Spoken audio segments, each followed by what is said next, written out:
All right, guys, welcome to this episode of Blackbird. I'm Megan, your host, moderator, person. I don't know. Mike's here and Elizabeth's here, and today we're going to be talking about black on black crime and why it's sort of used as a justification for what is the word? Police aggression towards people of color, I guess. So that's what we're going to talk about today.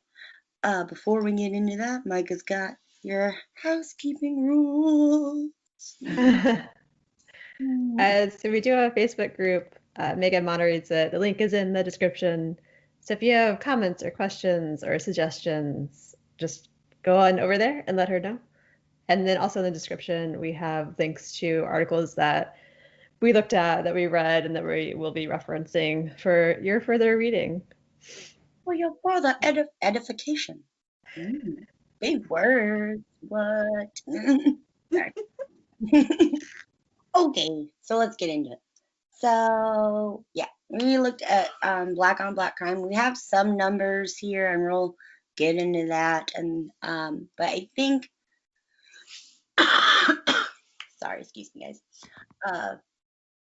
So basically, so one thing that I looked at was sort of, or that I saw, that I read in one of the articles, was that this terminology, black on black crime, kind of came into prevalence around this late 70s, is when people started talking about it, not when it started happening, but sort of when the phrase was kind of coined as a justification for police brutality, as it were. So I thought that was really interesting, but it totally makes sense because you have like Black Panthers and you have like all of these things that are sort of going around in the 70s, like the sort of residuals from like the civil rights movements, and all of these things are going on.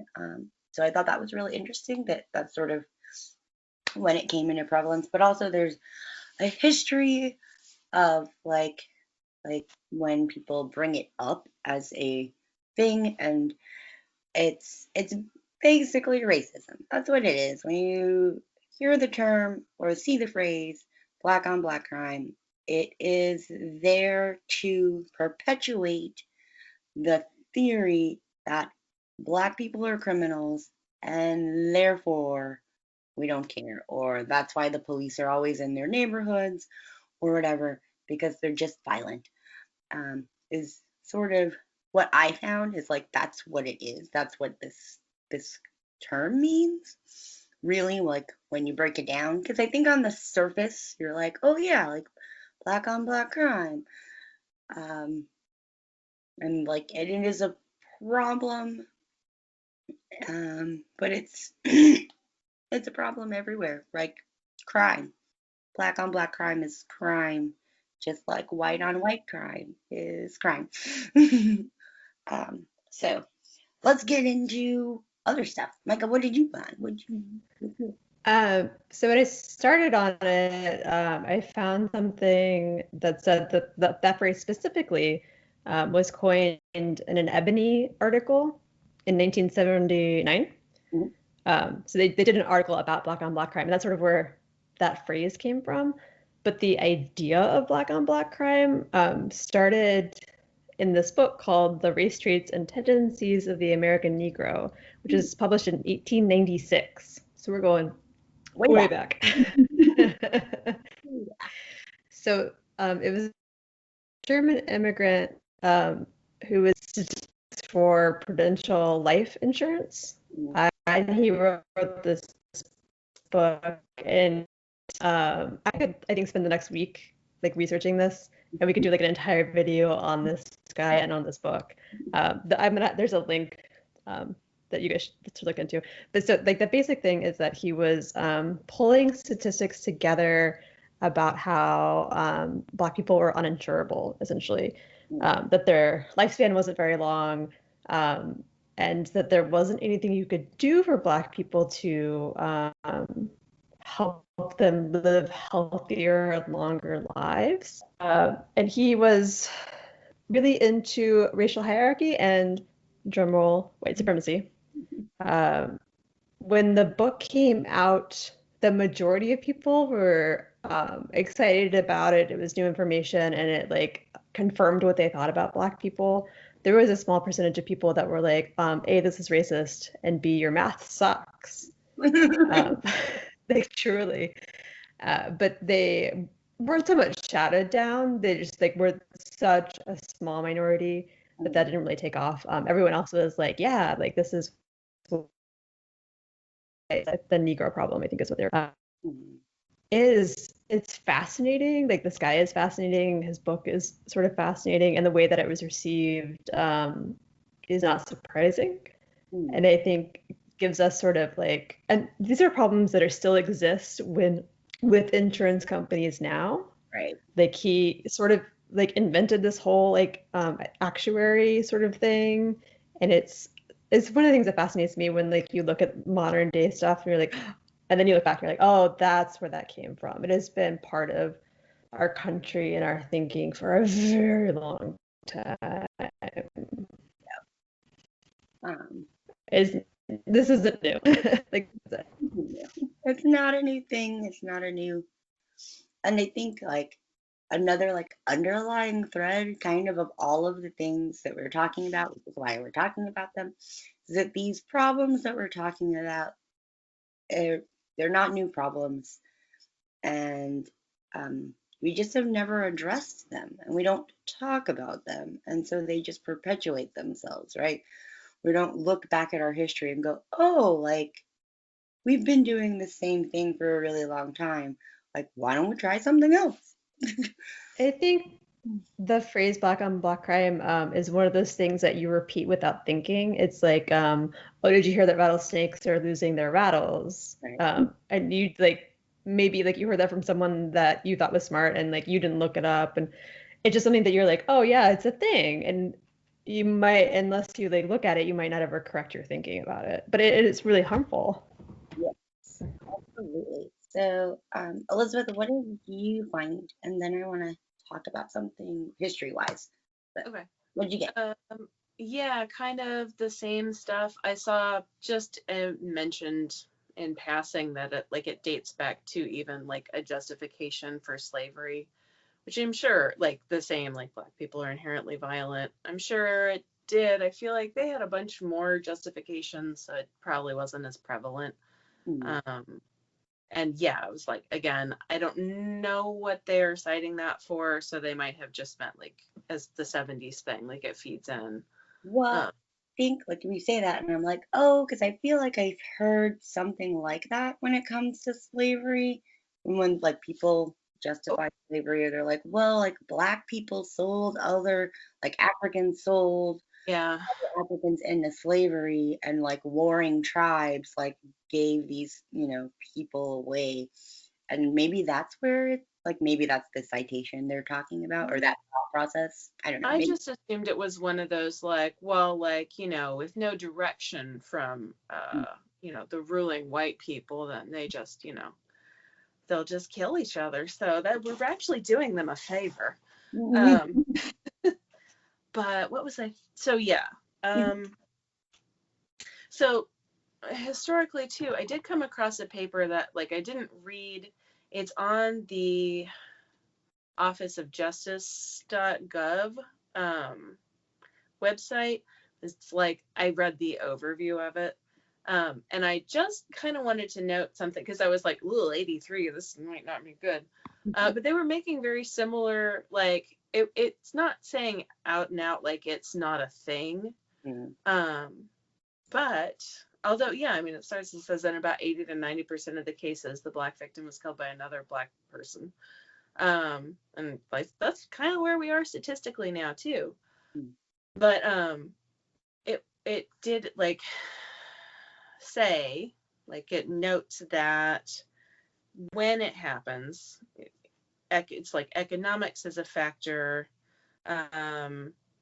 generally speaking, I think among like crimes, homicides, that sort of thing. But also, yeah, I mean, it acknowledges, it says for both environmental and political reasons, that, yeah, Black people are likely to be more predisposed to become part of the statistic. I think they mean in either case. But yeah, it's like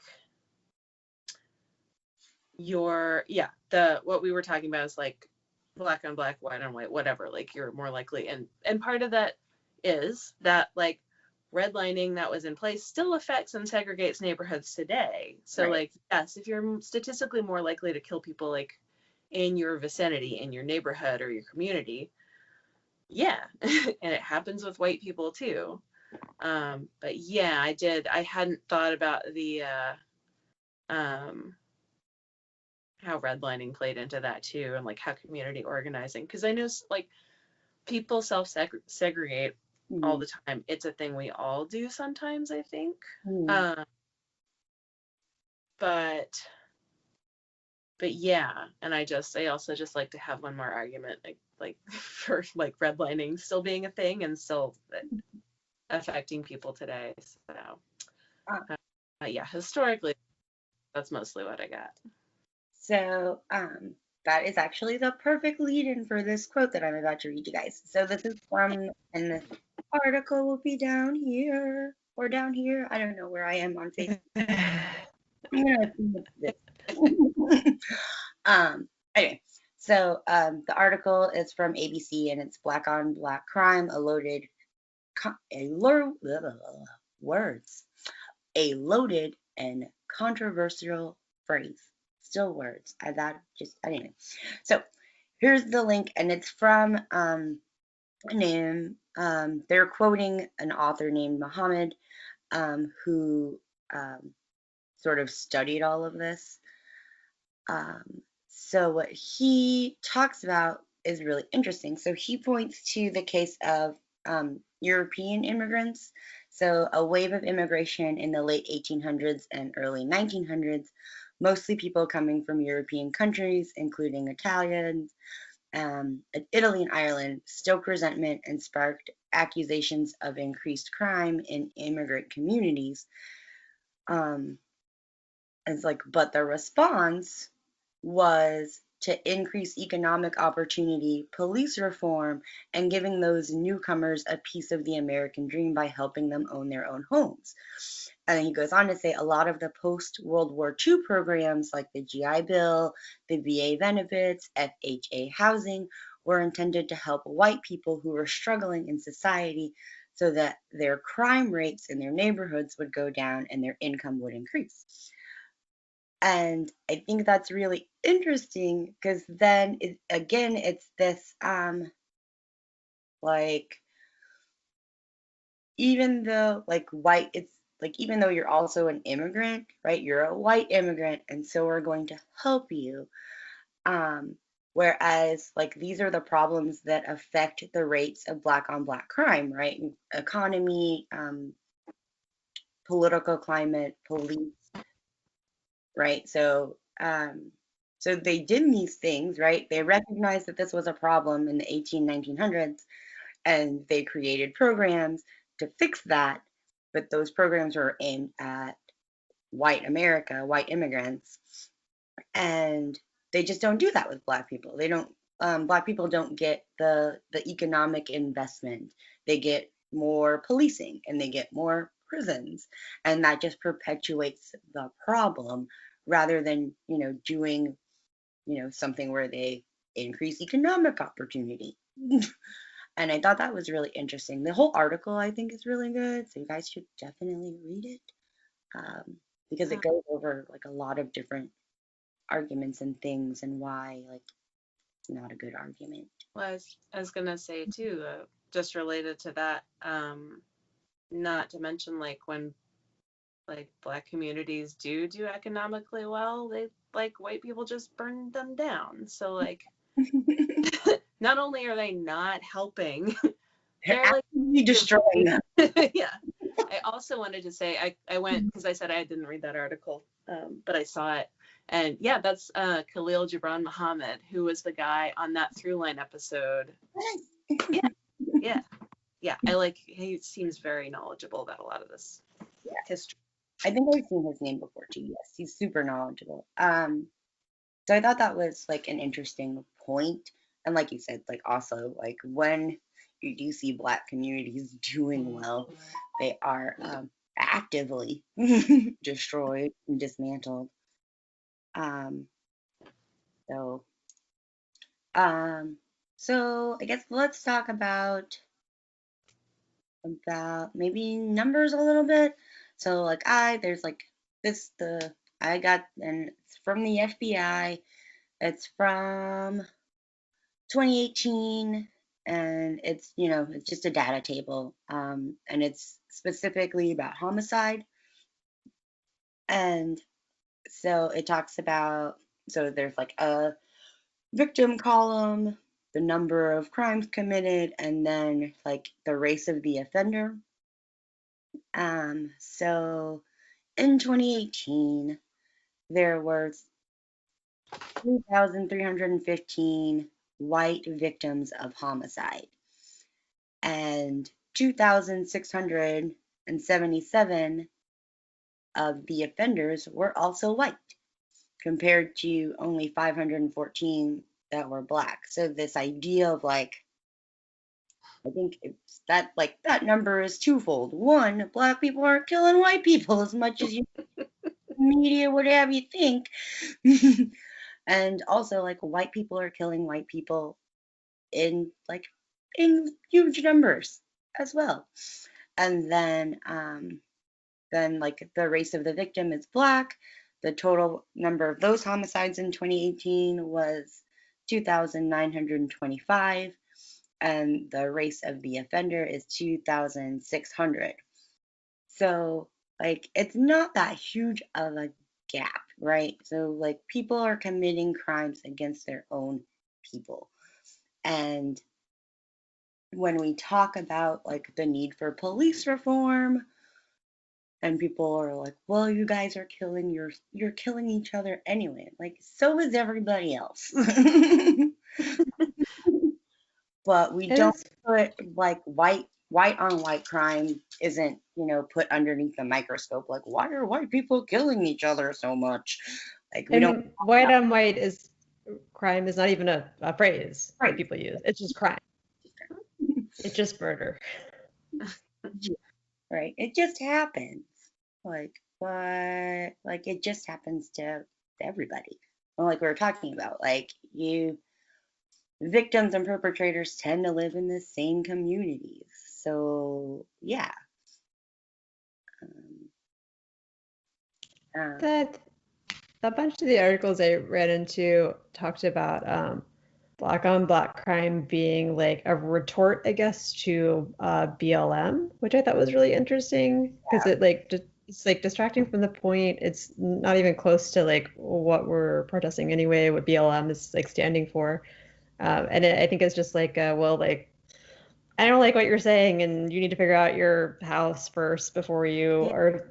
It's such a silly, but I guess people are using it frequently. Yeah. And I mean, I think that's sort of why it popped up in my mind as something to talk about, is because um, I've heard it used when I talk to um, other white people about like about the Black Lives Matter movement, is that there is this um, pushback of like, well, if Black Lives Matter, shouldn't they matter all the time? Like, why don't you care when, a Black person shoots another Black person? It's like, it's not that we don't care. That's just crime. That's a different thing than a police officer shooting an unarmed person Yeah. for, you know, being Black and driving, or being Black and walking down the street. Like that is a problem, right?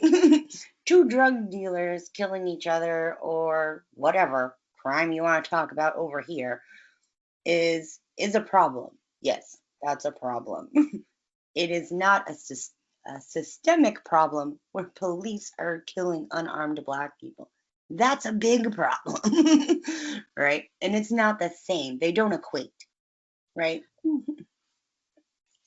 Uh, so, yeah. And yeah, I mean, I've heard it when I've talked to people about it, well, and posted on Facebook and stuff. It's been something that I've heard, but maybe I hear it more because I'm super vocal about my Yeah. opinions and things. I'm not surprised that it's a thing. I've never. We're just wasting time here, guys. Like that's not the point. Right. Yeah. It's definitely it's distracting. It's distracting. It's like I don't want to talk about that, so I'm going to point to this other thing. It's Yeah. like, yeah, but that's not what we're talking about. Yeah. It's Railing my conversation because you that's a good. don't. Mhm. I think that's exactly it. It's derailing the conversation and making protests less productive. Right. Exactly. Oh, like I'm gonna cough, and then it didn't come, and then it did. So I guess I don't know anything. What else do we have to say? I guess just stop saying it. Stop saying it. It's not I think It's not an like argument. right. yeah, it's not an argument. I think like recapping like white people kill white people, black people kill black. Like it's everywhere. We just happen to call it two different things, and we shouldn't. It doesn't make sense to. Yeah. Mm. Yeah. And I think it does. Like we were talking last episode about the media, and like I think because the media perpetuates this idea that black people are violent, then the idea of black on black crime, like then that is perpetuated also. It's like, well, even though it's not related to the movement or like needing police reform, um, if you see it, like you're seeing it on the news all the time, black people killing other black people, and then you see a protest where they're like, Black Lives Matter. You're like, but I can see how people get the two confused or think that they are related, especially if you're watching the news. But they're not. Yeah, and yeah, it's like Black Lives Matter is itself a rebuttal to like the societal idea that Black lives don't matter to specifically, I mean, to society, but specifically to law enforcement. Right. And that's another thing too, is like it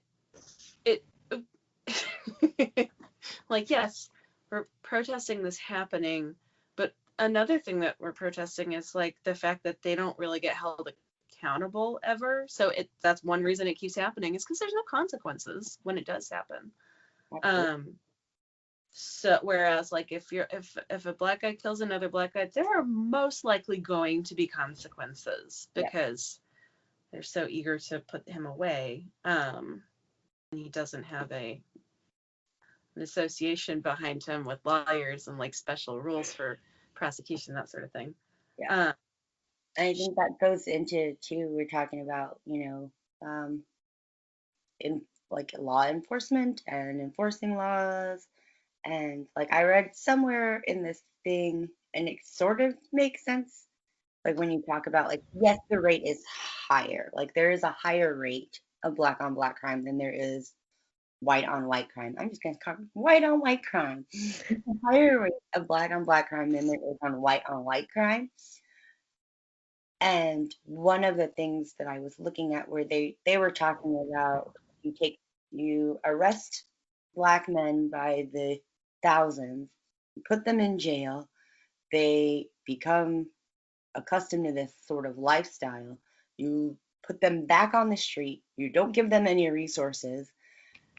What are they going to do? So like even like the justice system when it comes to arresting black perpetrators, it perpetuates the crime, right? Like we put you back on the street, we didn't give you any resources, you have no opportunity to do anything, you end up doing something to break the law to make ends meet, you get in a situation where you shoot or kill someone or break the law or whatever, and you go back into jail, right? And I think that also perpetuates this like idea that black people are violent, right? Um, yeah, it's a thought. It's a theory. And like I saw this in an article that I read, this like idea that hadn't ever really occurred to me. And it's sort of a similar vein where a lot of crime and even violent crime happens in lower income communities. And it happens at the same rate both in Black communities and white communities, but the common thread being that they're like below the poverty threshold. And in it, the woman was like, if we actually gave a shit, we would take care of poverty in this country. Like, it's not a white problem, it's not a Black problem, it's a poverty issue. And I was like, oh, damn.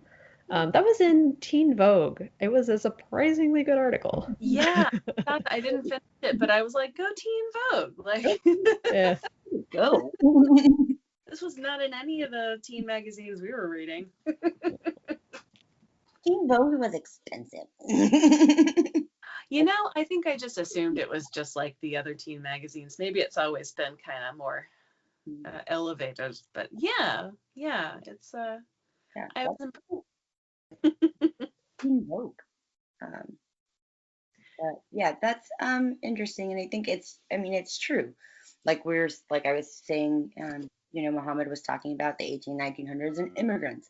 It's like if you give people opportunity, then they don't need to commit crimes. And I think the driving force behind this thing of like Black on Black crime is that, like, or I guess what makes the argument seem logical, right, is that people of color tend to live in lower income neighborhoods, and so there are higher crime rates. It's not because they're people of color, it's because they're lower income, right? Poverty, people who are poor and who can't afford what they need to survive get desperate. Because, people are animals. I know a lot of people, we're animals. We are. We might be at the top of the food chain, but we're animals and we have instincts just like other animals. If I am starving and I don't have it and you do have it, I'm going to take it if I can. It's not right. It's not moral. I understand that, but it is a human instinct. I am hungry. I am starving. You have something that I want and I need, right? Not want, but I need. You have something I need. Yeah.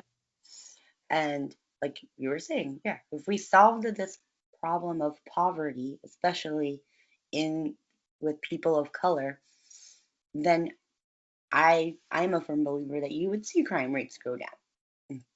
Something occurred to me too while like just now that was like, think if you use Black on Black crime as like a rebuttal to kind of anything, or just say it's, if you say it's more common, I feel like that is automatically othering Black people. Because if you're saying, well, Black people are like this, you're automatically saying, well, it must be something inherent. Right. Yes. I agree. Totally. Yeah, it's not a thing I heard much until maybe a couple of years ago. And I don't much now because generally those people are like people on my Facebook feed, and it's always somebody that I don't mind muting or unfriending. So it's like I've only seen it a couple of times, and then it's like, well, but yeah, it's well, now I know something about you. yeah. I'm like, sorry, like an acquaintance from 5 years ago, not enough of a thread to keep us friends. All right. So I feel like this has been a good conversation. I guess to wrap up, basically what we're saying here is Black on Black crime isn't a thing. And if you're using that phrase, you need to stop. And if you're using that phrase to derail an important conversation, you definitely need to stop. Because you're not listening. And that's what we're trying to do here. When people are having conversations, hard as they might be, derailing is not useful. Get it? I feel like here's a phrase you should learn. This conversation makes me uncomfortable. I don't want to talk about it. That's a thing you can say. Yeah. Rather than trying to derail the point that someone else is trying to get across by using harmful language, you could simply say, This conversation makes me uncomfortable and I don't want to have it. I would encourage people to have hard conversations Oh, for yeah. sure. If you're ready for it, do it. You're ready. Yeah. Yes. I guess that's what I mean. Like, if you're ready, definitely, absolutely have the conversation. If you're not ready, instead of derailing or trying to swerve around it or justify your own beliefs, just tell the person you're talking to that you're not ready to have that conversation. And maybe one day you will be ready. Maybe you'll go do some reading so that you can be ready. Huh. It's weird. All right. So thank you guys for joining us for this episode of Blackbird. I hope you learned something. There are lots of great articles down here. I'm on Facebook. Hit me up. And as always, wash your hands and don't be a racist. Wear your mask.